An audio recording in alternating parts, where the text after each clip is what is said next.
She hired a black bodyguard to protect her image, not to challenge her control. Then a bottle shattered at her feet and his arm locked tight around her waist. When he whispered, all right, "Now," she moved.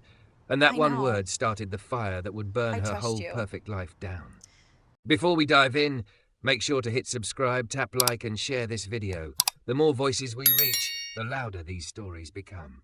And drop your city in the comments. Let's see where love finds us. The first thing anyone noticed about Elena Cross was not her money, or her title, or the way assistants seemed to orbit around her like anxious planets. It was her presence. She filled a room before she even walked into it. Thick, curvy, poured into a black pencil skirt and silk blouse that hugged her soft waist and generous hips. Her blonde hair was pinned into a sleek twist, not a strand out of place. Her heels clicked over marble like a metronome, sharp, precise, unforgiving. Elena believed in three things: preparation, perfection, and never letting anyone see her bleed. So when the threats started, she did what she always did. She turned them into bullet points on a slide. "The board is overreacting," she said, her voice flat as she flicked to the next page of the presentation.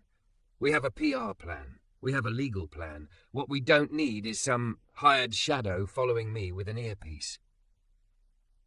Around the table, old men shifted in their leather chairs. Some avoided her eyes, some stared just a second too long at her curves before looking away. They were used to Elena fixing things. She'd taken the Cross and Keller brand from old money boring to dangerous and desirable. She made scandals disappear. She rewrote narratives. But now the narrative had turned on her. Death threats in her inbox. Anonymous messages about making an example out of you. Protest signs with her face on them, calling her a traitor to women, to workers, to everyone. "Elena," the chairman said carefully, "it's not optional. The insurance company won't cover you without private security assigned. We've already contracted Ward Protective Services. Your new detail lead arrives this afternoon." "Wonderful," she said, smile like broken glass. "Another man to tell me what I'm allowed to do." No one answered. By 3 o'clock, she'd almost convinced herself she wouldn't need to deal with him directly. Maybe he'd coordinate with her assistant, linger in hallways, but stay out of her way. Then the elevator doors slid open. He stepped out like he owned the space, even though she did. Tall, broad-shouldered, dark charcoal suit that fit like it had been cut for his body alone. Warm brown skin, close-cropped hair, a neatly trimmed beard, eyes that swept the floor in a single deliberate pass before they rose to her. His gaze didn't skim her curves the way most men's did. It didn't linger on her chest or legs. It went straight to her face, steady and calm. "Elena Cross?" he asked, voice low, smooth, with a hint of something southern in it. She didn't stand. She stayed sitting behind her glass desk, fingers laced over a stack of neatly arranged folders. Control, always. "Yes," she said. "And you are?" "Micah Ward," he replied. "Lead on your detail." He didn't offer a hand. That annoyed her more than if he had. "I'll be clear," she said. "I don't have time for this. I move fast. I don't cancel meetings because someone on the internet is bored and angry. You can coordinate with my assistant for whatever perimeter checks you need to do, but I won't have my workflow disrupted." Micah glanced once at the floor-to-ceiling windows behind her, at the view of the street 10 floors below where protesters had gathered for the third day in a row. Then he looked back at her. "With respect, Miss Cross," he said, "if someone is angry enough to send threats, my job is to assume they're angry enough to act on them. I can work around your schedule, but the schedule doesn't decide what's safe. The threat does." Her jaw tightened. "My life is not a mission plan. It's mine." Something flickered through his eyes, almost like understanding, and she hated that too. "Then let's keep it that way," he said quietly. The room felt smaller. Her assistant, Jenna, stepped in with a stack of messages and froze when she saw Micah. "Oh, sorry. I didn't know you were busy." "We're done," Elena said, even though they weren't. "Jenna, show Mr. Ward whatever he needs, access cards, building plans, whatever." Micah didn't move. "With respect," he repeated, and the words somehow didn't sound submissive coming from him. "I need 15 minutes with you first. Alone. I can't protect someone I haven't assessed." She almost laughed. "Assessed?" "You have patterns," he said. "Habits, risk tolerances, people you trust, places you go when you're angry or tired or scared. If I don't know those things, I'm guessing, and I don't guess." Her cheeks warmed, partly from anger, partly because there was something unsettling about being seen so clearly in 15 seconds by a man who'd just arrived. "I don't get scared," she said. Micah's mouth curved, not quite a smile. "Everyone gets scared, Miss Cross. Some of us just file it under a different name." Silence stretched. Jenna tried to disappear into the wall. 15 minutes, Micah said again, voice mild. "You can answer questions or you can stare at me. Either way, I'm not leaving this office until I can do my job." No one spoke to her like that. Not anymore. But the board had signed his contract and the insurance company's threat still sat in her inbox. Loss of coverage. Loss of clients. Loss of everything she'd clung to with white-knuckled hands. 10, she snapped. "You get 10. He nodded once, like she'd agreed to something larger. Jenna slipped out, closing the door behind her. Micah took the chair opposite her desk and, to her irritation, didn't fidget or shift or seem at all impressed by the expensive art behind her. He set a leather notebook on his knee, clicked a pen. "Start," she said. "You're on the clock." "Who hates you most that you know by name?" he asked. The question sliced through her prepared irritation. "Excuse me." "You're a public figure. You've stepped on people to get where you are. Some deserved it, some probably didn't. Whose eyes would you avoid if you saw them on the street?"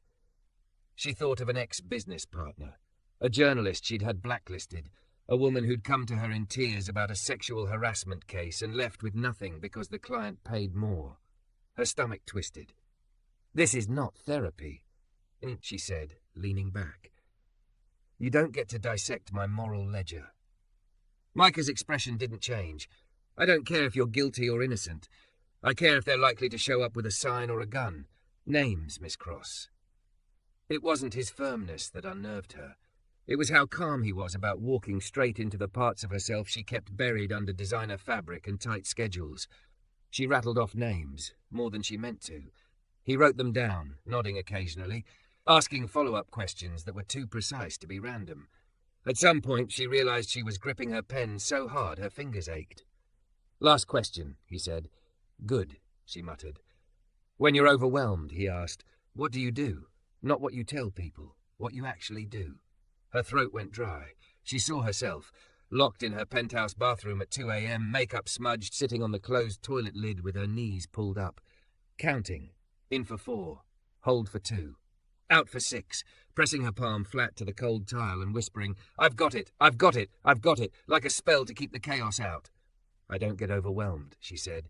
His eyes softened just a fraction. "You will," he said. "When you do, I need you to follow my instructions the first time. No debating, no negotiating. If I say move, you move. If I say get down, you don't ask why. Can you do that?" The word lodged in her chest. Obey, surrender, trust. Things she'd taught herself never to do. "I don't take orders," she said finally. "From anyone." "I figured you'd say that." He stood, sliding the notebook back into his jacket. "I'll be on this floor in 15. Don't leave without me." He left without waiting for her answer. Elena stared at the door he'd just walked through, chest tight, anger fizzing under her skin. She told herself it was just another man trying to box her in. Another voice telling her she needed help, protection, guidance. But later, when her car rolled up to the building's private entrance and a protester broke through the barrier, shoving forward with a glass bottle in hand, it wasn't her voice she heard. It was his. "Back. Now." Rough fingers caught her elbow, pulling her behind his body, broad and solid. The bottle shattered against the ground where her leg would have been, glass spraying, liquid sloshing across the concrete. She didn't think. She moved. For one sharp, terrifying second, she wasn't in control. He was. And the world didn't end. It just shifted. They didn't make it to the car the way she'd planned. 1 second, Elena was striding toward the private entrance, chin high, rage coiled tight in her chest. The next, someone broke through the line of security, a blur of motion and noise, and there was glass exploding where her knee had been. Her brain didn't catch up. Her body just registered heat, noise, a hand clamping around her elbow. Back. Now. Micah's voice cut through everything. Her heels scraped on concrete as he yanked her behind him, broad shoulders blocking her view. The bottle shattered, sharp glitter across the ground. Liquid splashed, acrid and sour, the smell of cheap liquor and fury. Someone screamed, security shouted. The protester was tackled, curses torn away by the wind and the roar of the crowd. For one heartbeat, Elena felt small. His hand was still on her, big and warm, fingers spanning the softness of her upper arm. She realized her chest was heaving, breath coming in harsh pulls that didn't quite fill her lungs. Let go, she snapped automatically. Micah glanced back just long enough to check her eyes, like he was making sure she was still there behind the armor. Then he eased his grip, not fully releasing until the driver pulled the SUV door open. In, he said. I can walk myself. In, now. No please, no softened tone. It was an order. Her pride flared, burning through the adrenaline. You don't talk to me like... He stepped closer, voice dropping so only she could hear. You almost took that bottle to the knee, he said. If it had broken higher, we'd be using your designer skirt to hold a makeshift tourniquet. Get in. The image slammed into her, blood on marble, crimson soaking into white silk. Her stomach lurched. She got in. The door thudded shut.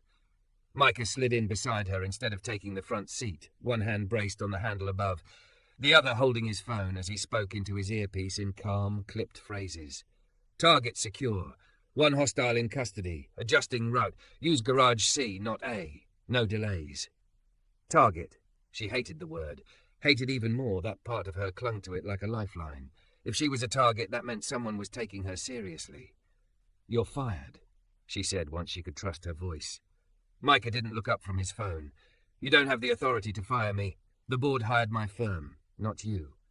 Everything that touches my life is my decision. Then decide to stay alive, he said. She glared at him, pulse still thundering in her ears. You yanked me like I was a misbehaving child. You were a client in the blast radius, he countered. You want gentle, you hire a yoga instructor. You hired me to get between you and whatever comes at you. That's what I did.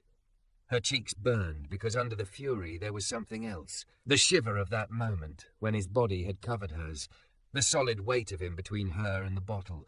The absolute certainty that nothing was getting past him without going through him first. The car slid into underground darkness. By the time they reached the private garage beneath her building, Elena had stitched herself back together, smoothing her skirt, checking her lipstick in the reflection of her phone. Control. Always control. When the elevator doors closed on the two of them, the silence grew heavy.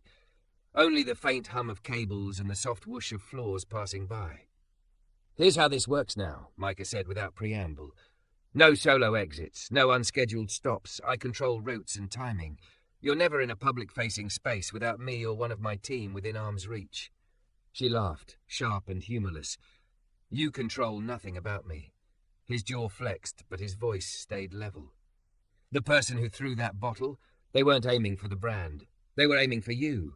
You're not an idea, Miss Cross. You're flesh, soft flesh, breakable. His eyes dropped, just for a second, to the curve of her hip, the thickness of her thighs under the fabric. It wasn't leering. It was assessment, mapping angles, surfaces, vulnerabilities. Somehow that made it worse. You think I don't know I'm breakable? She shot back.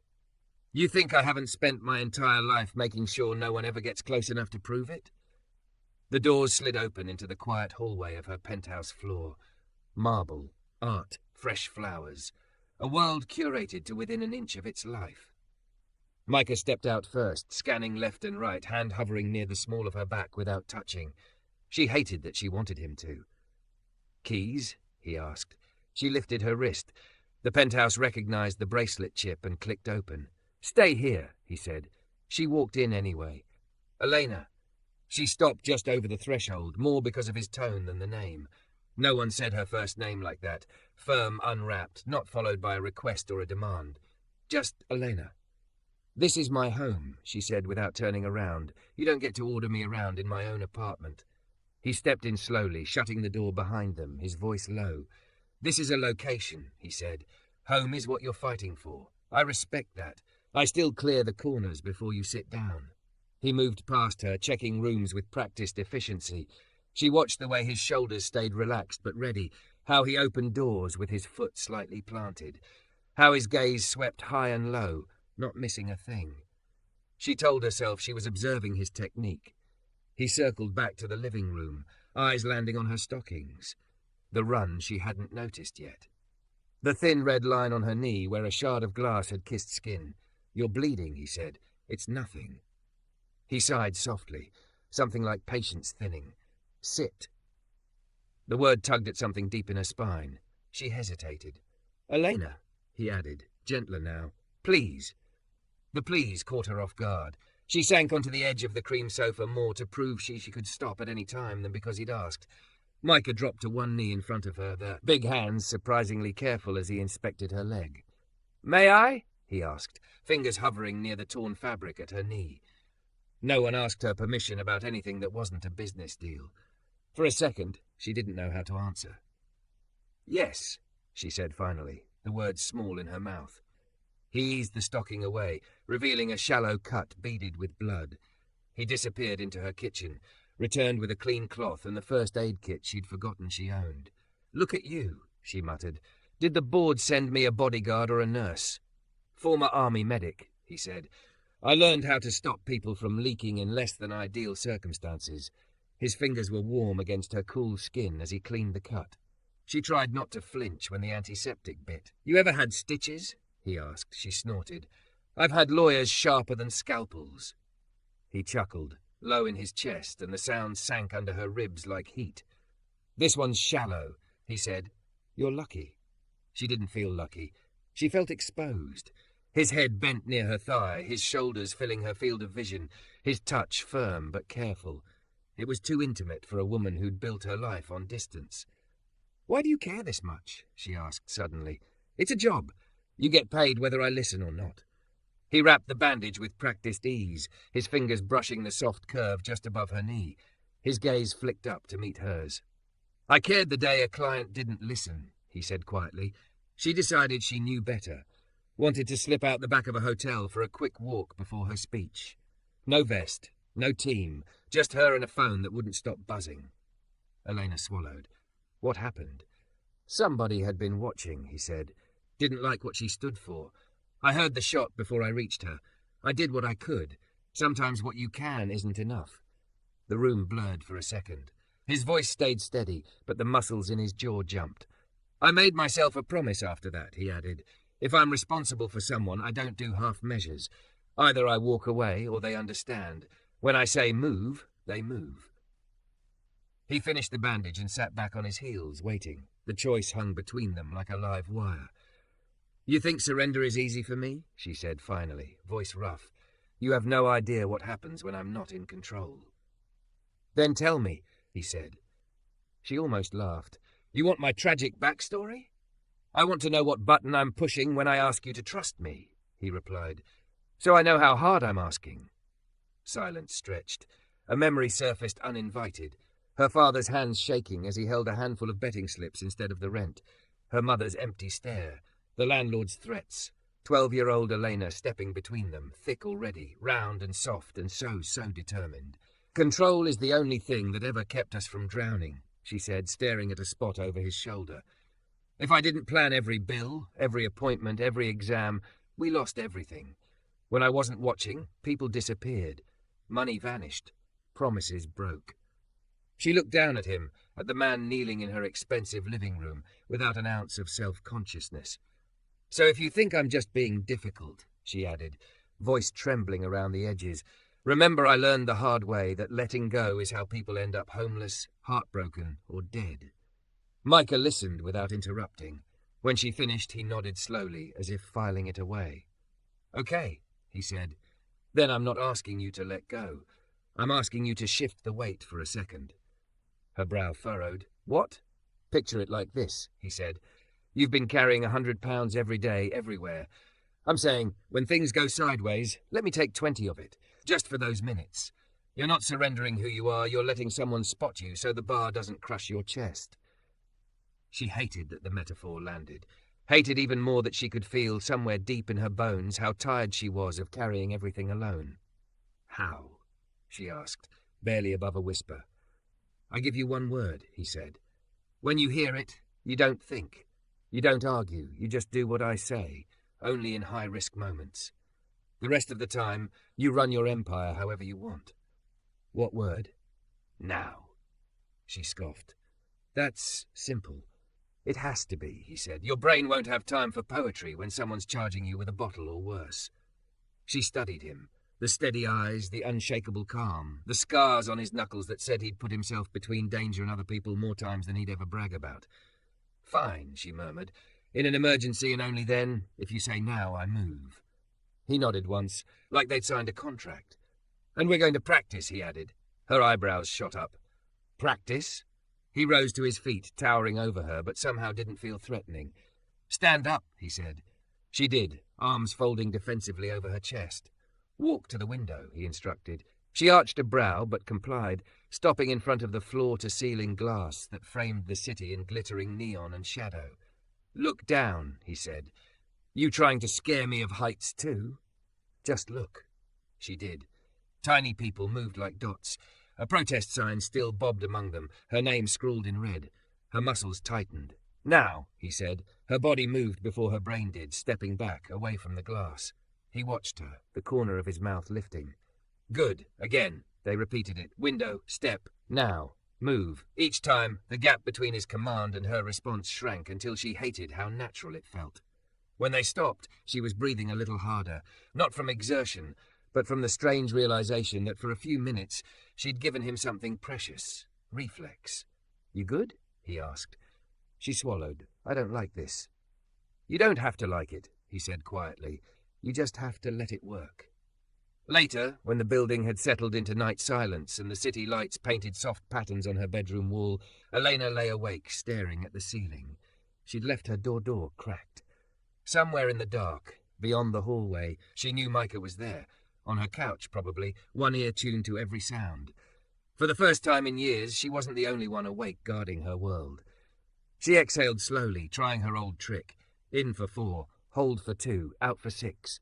Except this time, as she counted, she heard his voice in her head instead of her own. Steady, deep, patient. When she finally drifted off, it wasn't because she'd convinced herself she was in control. It was because, terrifyingly, for one fragile night, she wasn't. The threat that finally broke her didn't come in all caps.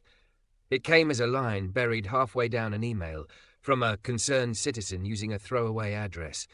You will answer for all of it, on camera, or I'll make sure you bleed in front of them.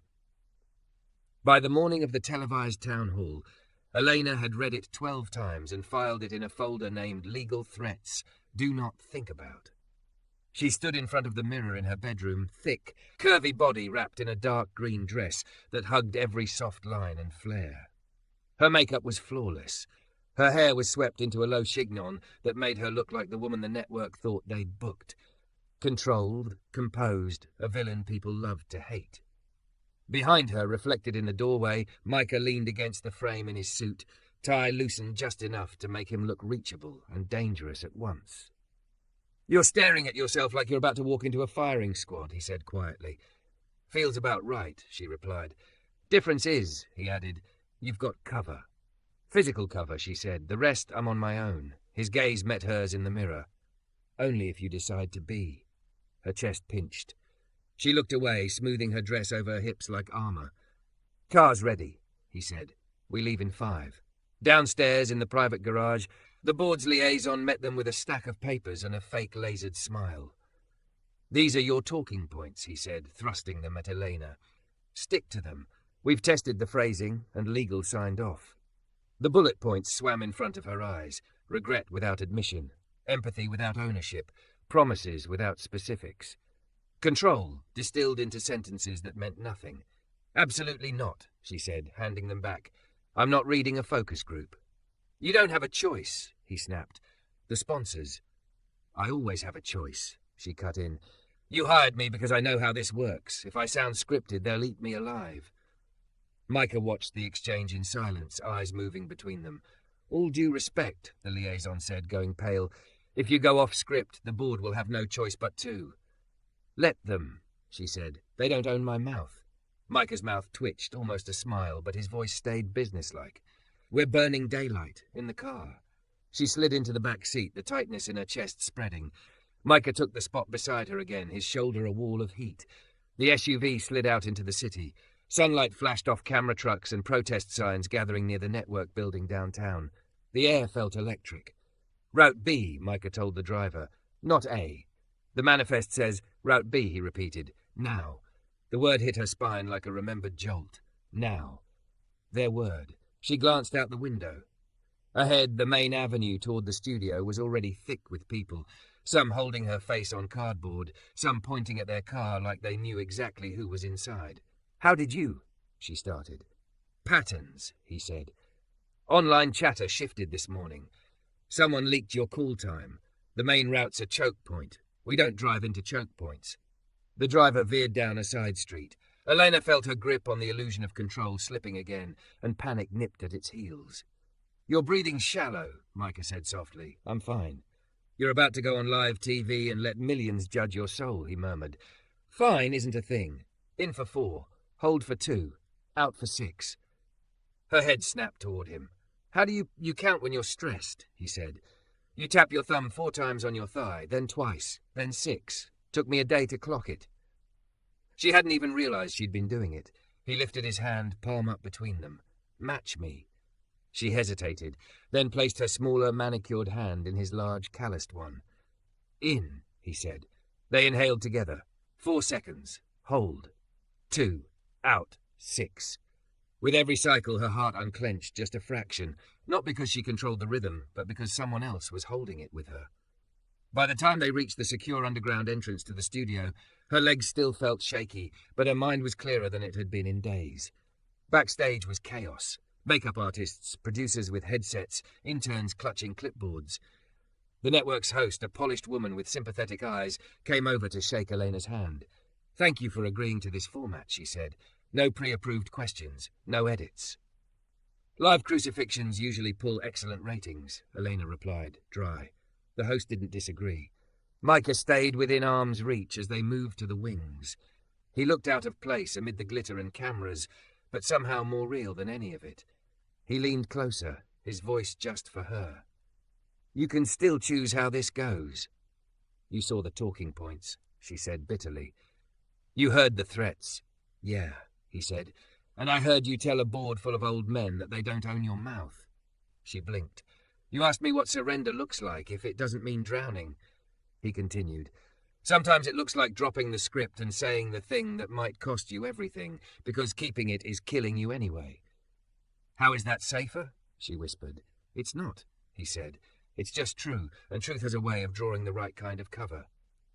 The stage manager waved. We're live in 30. Micah's hand hovered near the small of her back. You remember the word? Now, she said. In an emergency, I move. He nodded. Out there? That includes when it's time to tell the truth, too. Her mouth went dry. That was not part of our agreement. Too late, he said, and she realized with a shock that he was smiling. You upgraded. The host stepped out to cheering and boos. The crowd was a mix of protesters, supporters, and people who just wanted a show.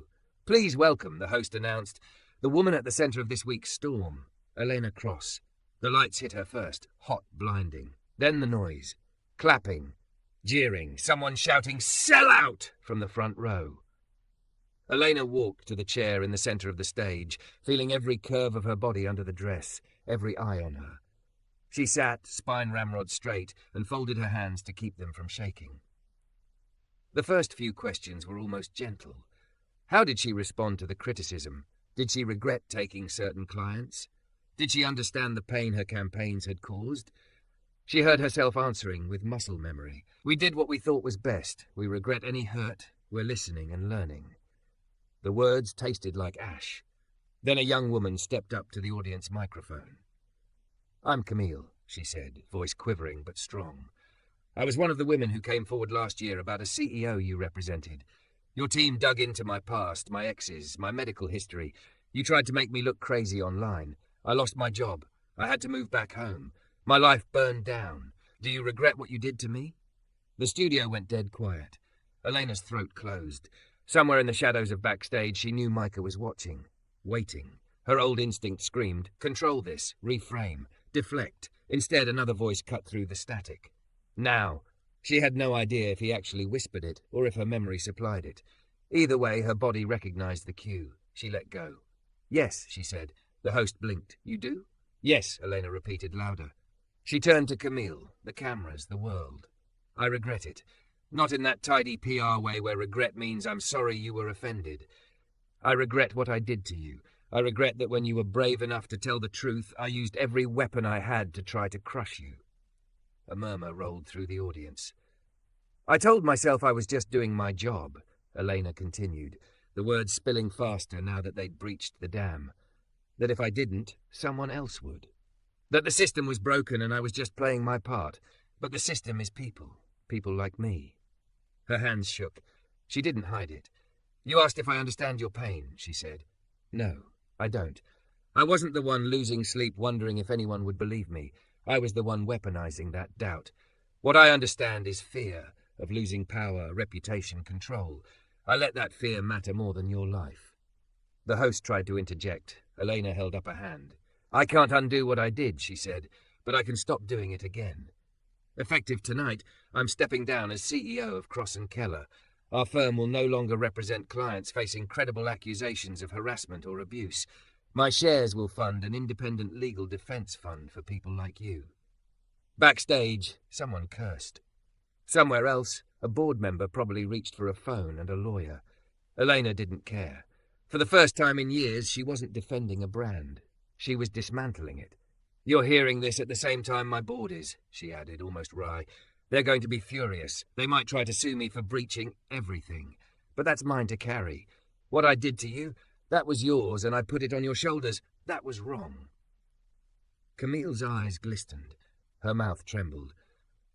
The audience was no longer quiet. They were humming with something like shock, like hope, like rage shifting into something more complicated. The host swallowed. "That's a lot. It's not enough," Elena said simply, "but it's a start." As the town hall wore on, the questions stayed sharp, but something in the room had changed. She answered without scripts, without spin. She didn't list accomplishments. She listed harms. And each time the old panic rose, "You're losing control, you're inviting ruin," she felt that invisible hand over hers, that steady voice counting her breaths. She was shaking by the time they wrapped, nerves frayed down to raw wire. As the credits rolled, a man broke from the crowd near the stage, fast, angry, something glinting in his hand. Elena froze. Micah didn't. "Now!" he shouted. Her body moved before her brain, dropping low behind the chair, hands over her head. Security surged. Micah hit the man at an angle, knocking him sideways. The object skittered across the stage, a phone, not a weapon, but clenched like one. The man was screaming, words blurred into white noise. In the chaos, all Elena could see was Micah's back, wide and solid between her and the crowd. Again, when it was over, when security had dragged the man away, when the host had reassured the audience, when producers swarmed with apologies and questions, Micah turned back to her. "You okay?" She laughed, a broken sound. "Define okay." His eyes searched her face. "Are you hurt?" "No." His shoulders eased. "Then we're ahead of where we were last time." Back in the green room, away from the cameras, the adrenaline crashed. Her knees gave out.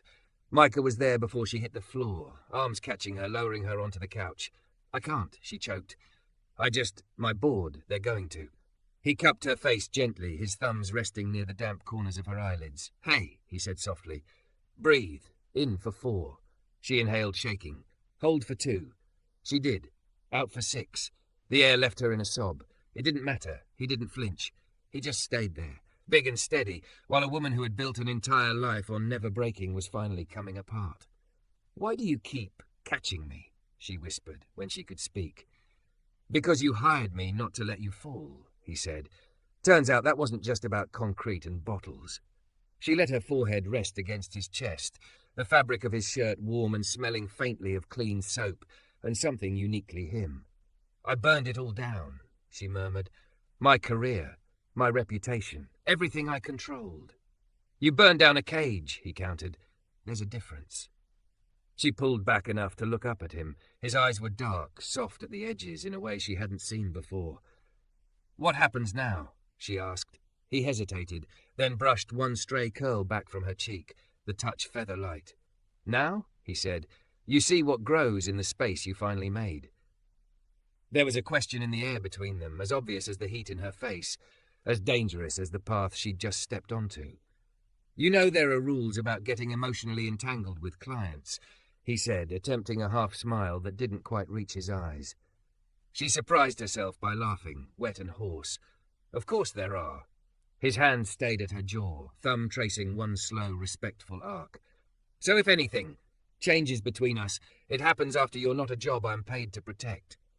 You planning to quit? She asked, heart stuttering. I'm planning to help you transition out of this fire, he said. Then, if you still want me anywhere near the mess you make rebuilding, we talk.